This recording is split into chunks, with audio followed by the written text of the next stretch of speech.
Your faith and prayers have sustained me. What I hear most often as I travel the country are 5 words that never, ever fail to touch my heart. That's, I am praying for you. I hear it so often. I am praying for you, Mr. President.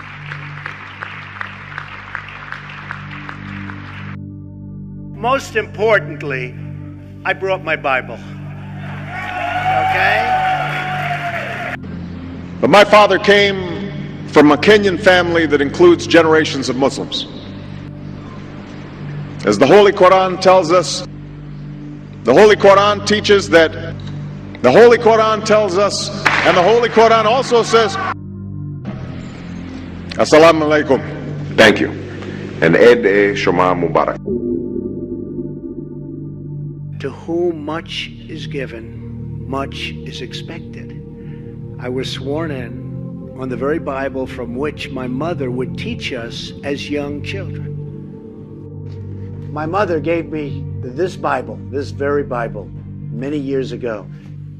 And that faith lives on in my heart every single day. We are not just flesh and bone and blood. We are human beings with souls. Our republic was formed on the basis that freedom is not a gift from government, but that freedom is a gift from God. And America will thrive as long as we continue to have faith in each other and faith in God. As long as we have God, we are never, ever alone. I mean, Christianity, when you think of what's happening, you look at the numbers. I talk about Sunday school, people don't even know what I'm talking about anymore. It's true, they don't know what I'm talking about. When you look, instead of going this way, you're going to be going this way. You may be going this way, but you're going to be going, we're going to bring it back. Because it's a good thing. It's a good thing. They treated you like it was a bad thing, but it's a great thing, not a good thing. It's a great thing. So we're going to bring it back because it's a good thing. It's a good thing. I think we can do really something special. And we're going to protect Christianity. And I can say that. I don't have to be politically correct. We're going to protect it. You know? And I asked Jerry and I asked some of the folks, because I hear this is a major theme right here, but 2 Corinthians, right? 2 Corinthians 3:17, that's the whole ball game. Where the Spirit of the Lord, right? Where the Spirit of the Lord is, there is liberty.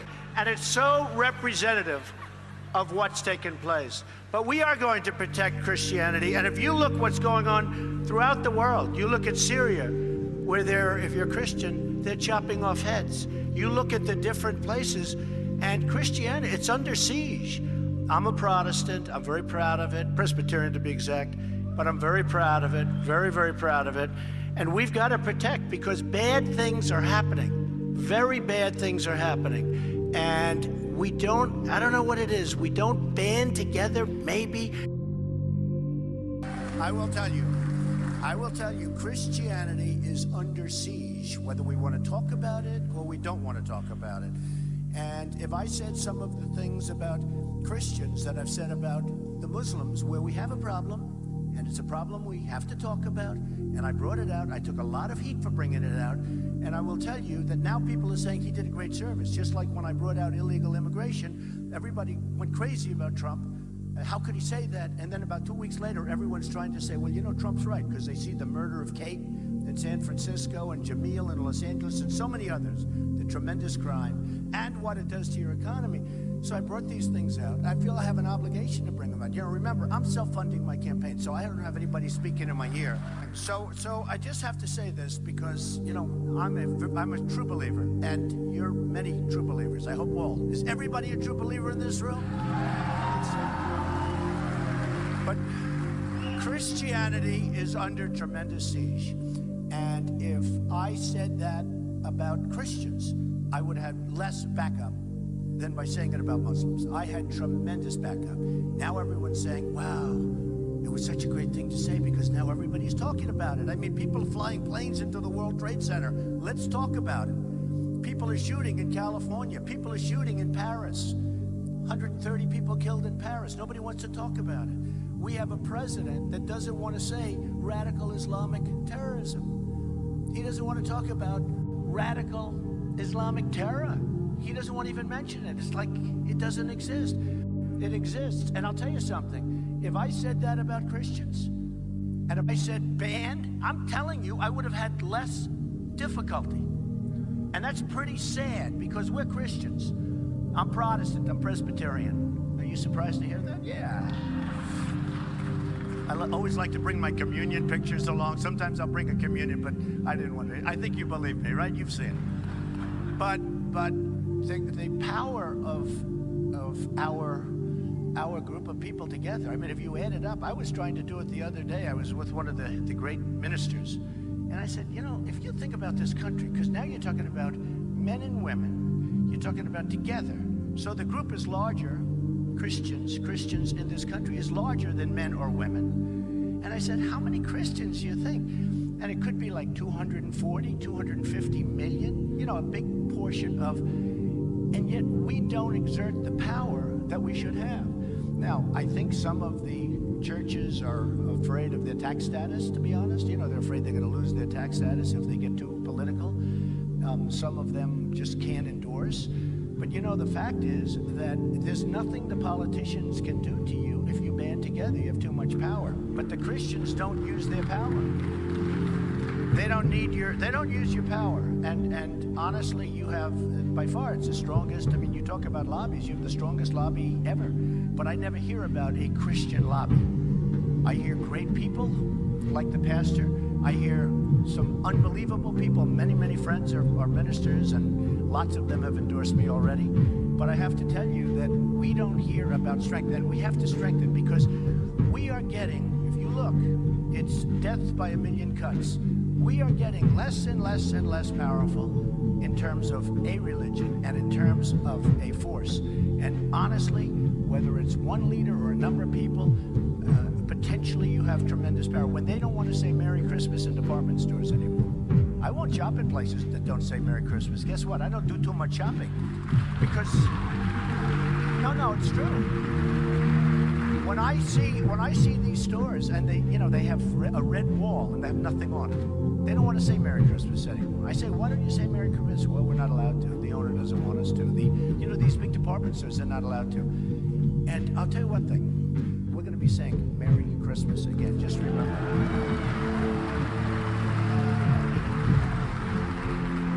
And by the way, Christianity will have power without having to form, because if I'm there, you're going to have plenty of power. You don't need anybody else. You're going to have somebody representing you very, very well. Remember that. So it's an honor to be here, and I know you're packed, and they're having. For too long, politicians have tried, have they tried, to centralize authority among the hands of a small few in our nation's capital. I see them all the time. Bureaucrats think they can run over your lives, overrule your values, meddle in your faith, and tell you how to live, what to say, and where to pray. But we know that parents, not bureaucrats, know best how to raise their children and create a thriving society.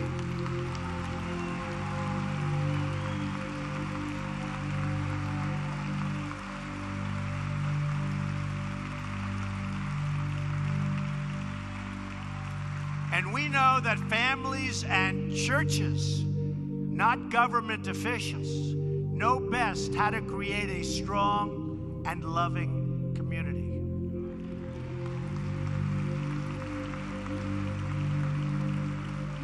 And above all else, we know this. In America, we don't worship government, we worship God.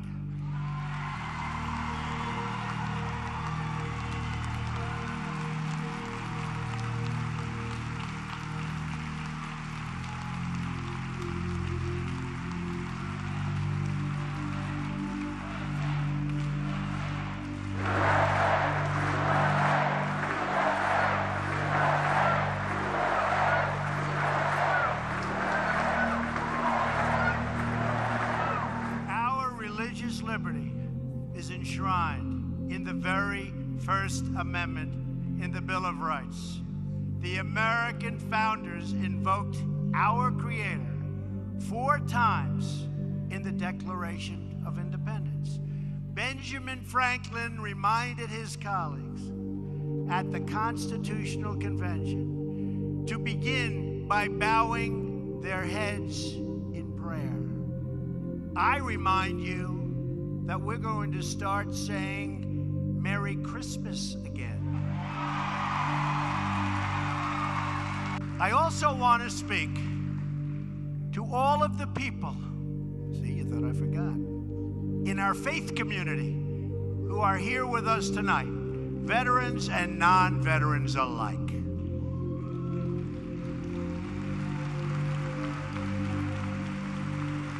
You're never going to be forgotten.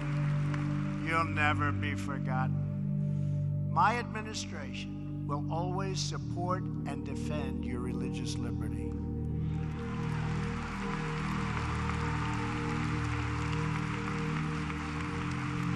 We don't want to see God forced out of the public square, driven out of our schools, or pushed out of our civic life. We want to see prayers before football games if they want to give prayers.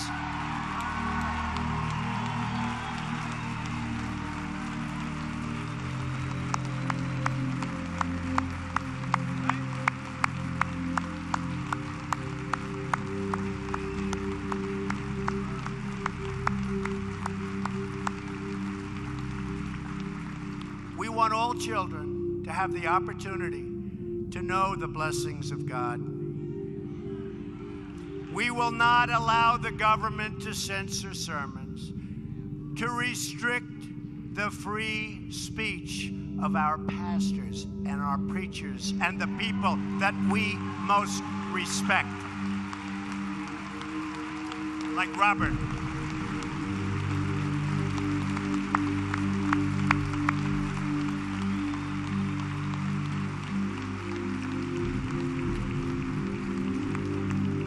That is why, just as I promised Pastor Jeffress and other faith leaders, I just signed an executive order following, and this is something that makes me very happy and very proud, following through on my campaign pledge to stop the Johnson Amendment from interfering with your First Amendment rights.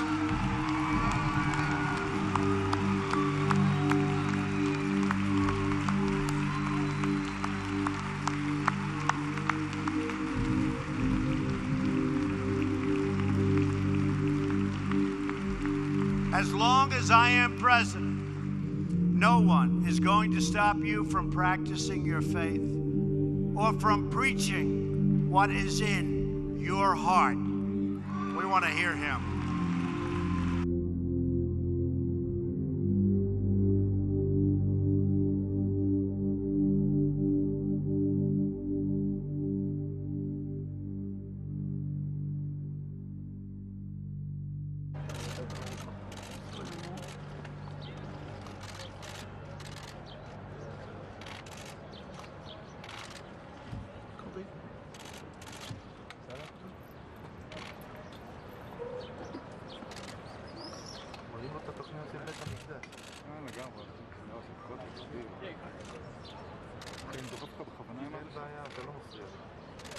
תראה את הצלמים מאחור, אתה רואה למה אני מתכוון?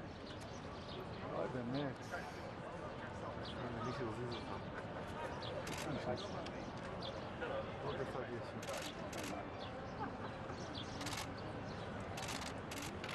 הנה, הבנת, לא? כן. וערבת פה בתוך המשפחה. אבנר. וואו, תקרא, אל תרימו לידיים, אחי.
Tony, you got that?